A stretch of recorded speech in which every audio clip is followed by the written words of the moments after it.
Now, in a second, we'll be talking to Kim Klacik. She had a terrific video, which we'll play in a moment.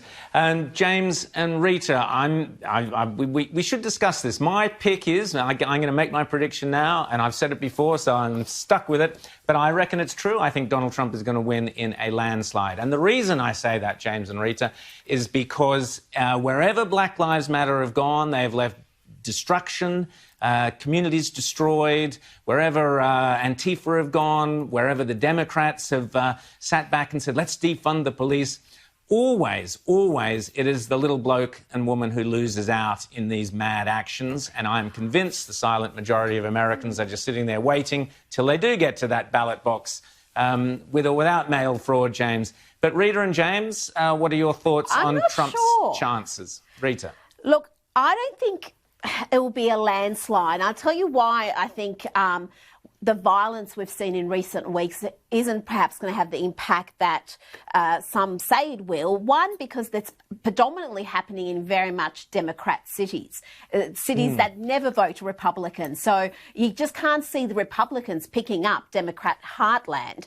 And the other reason is, yes, we talk about it on this program, but much of the violence, the absolutely awful beatings, arson, property damage, it's not being reported on. The US media is not interested because the reporting on this stuff accurately helps Donald Trump. So they just don't report on it. And I think that's going to be a factor. I still think Trump will win, but I think it will be a very narrow victory. But I'm not confident enough to put any money on it. What about you, James? Look, I think it's going to be a narrow win for Trump, but I think I agree more with what you're saying there. I think, though, the real danger is what happens after election night, because the Democrats and the left are going to do everything they can to call every ballot into question. We will watch on election day and election night. There are going to be court challenges about what's happening at polling booths. There's going to be court challenges on all sorts of things about the admissibility of ballots. And it is going to be a very long and protracted process, I think, to discover who is the winner. And I think the Democrats have every intention of making it as absolutely difficult, because if Trump wins and he wins, by a small amount, or if what happens last time happens again, he wins the Electoral College, but he doesn't win the popular vote. Okay, well that's going to be really destructive. We've got a long way to go, so we'll see who's right. But one of the reasons I'm claiming it will be a landslide, Rita, is I believe, although you're right that the press don't talk about these things, social media is absolutely abuzz with them. And one of the videos that went viral last week, which is absolute knockout, highlights the very reason why, certainly in my opinion, this person is going to win, as well as Donald Trump. This is Kim Klacik. She is live exclusively on Outsiders. We'll quickly play you her video, or part of her video, and then we'll chat to her on the phone. Have a look. Real Baltimore. This is the reality for Black people every single day. Crumbling infrastructure, abandoned homes, poverty, and crime. Baltimore has been run by the Democrat Party for 53 years. What is the result of their decades of leadership? Baltimore is one of the top 5 most dangerous cities in America. The murder rate in Baltimore is 10 times the U.S. average. Sensational video. It's longer than that. You should look for it online. Many people have already watched it. Kim Klacik, who is the Republican candidate for the 7th Congressional District of Baltimore. Welcome to Outsiders. Great to have you on the show. How are you? Hey, thanks for having me. I appreciate it. Well, a sensational video. First, tell us what has been the response to the video. So first of all, we are overwhelmed with joy because so many people have watched it. The first video out of any campaign, what you're trying to accomplish is raising awareness and showing people that you're in the race. So we accomplished that part of it. But now people are ready to listen. They're ready to listen to what solutions that we'll bring to the area. So it's almost like we have an open mic right now. So it's been great. So, Kim, you have highlighted the devastation that the Democratic administrations have wrought on places like Baltimore.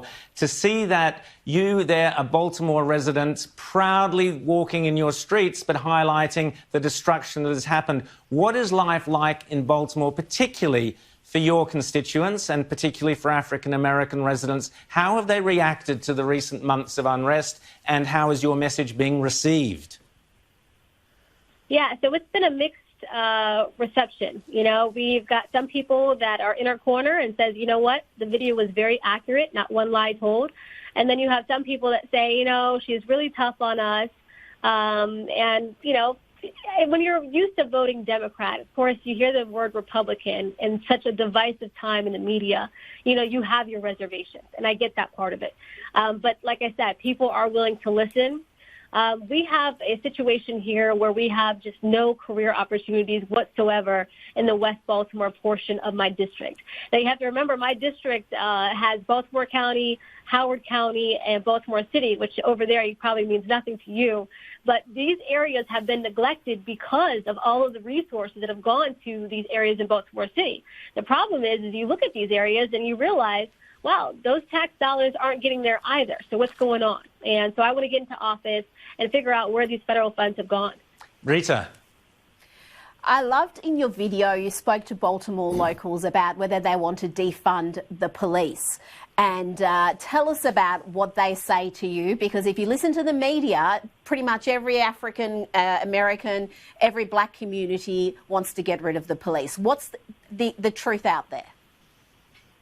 Yeah, so the real story is we didn't meet anyone in Baltimore City that wants to defund the police. You know, over here in Baltimore, we are down on police officers. We actually have state troopers in trying to help the city police right now. So defunding the police is the last thing you want to do when you've had 5 years in a row of over 300 murders. You know, we've got over 700 shootings just this past year, over 400 carjackings. And so the people that end up being preyed upon are black people. So, of course, that's not what we want. We want more funding so our police officers can do more and then recruit more people. So, yes, in the streets, they want more police, but apparently in the media, you know, it's another story. James.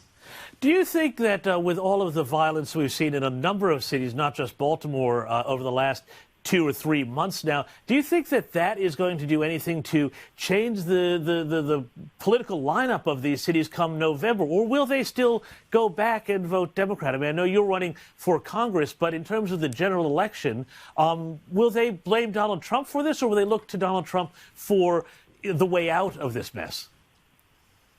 Well, that's a great question. You know, of course, the media does control a lot of the narrative, and people do believe it. But, you know, the good thing about what's going on in Baltimore is there is a movement happening. So you've got me running for Congress, but then you've got so many members now running for city council, right? So some of these local offices are now going to be filled, hopefully, with also black Republicans. So we've got like a whole team out here. There are 5 other black Republicans running for office. You've got myself, and, you know, we're ready to go. Hopefully we'll prove to others that there are options, and good options at that. You know, like I said, there are no career opportunities. You know, the education is very poor here, and we need to do more. And it's just a matter of making sure that federal funds that are allocated for these things just, you know, are implemented where they need to be. And that takes, you know, being accountable. It takes some integrity because, you know, we've got a lot of corruption problems here in the Baltimore area. But I think that takes new people and a new party. You know, it's been under one-party rule now for over 50 years, and sometimes you got to change hands. Just very quickly, Kim Klacik, before you go, just tell us your own... I presume you started life as a Democrat. Is that an accurate presumption, or were you always a closet Republican? No, that's an accurate presumption. You know, no one's ever said that to me before. But yes, you know, usually you grow up, you know, claiming the party that your parents claim, you know, and so my parents were Democrats, and I thought I was as well. 2008, I did vote for President Barack Obama. I saw that he didn't really touch on the subjects I thought he could have, which is family structure. By all appearances, he was a great father and a great husband. And that's what we need in the community. And so when he didn't do that, 2009, I went to my local DMV and I changed to Republican. And so I've never looked back.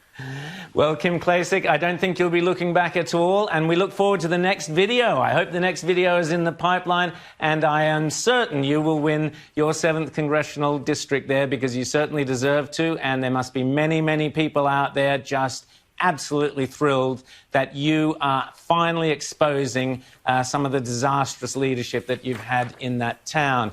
Kim Klacik, thanks so much for coming on Outsiders, and I hope we can speak to you again before the election. Yeah, absolutely. Thanks for having me.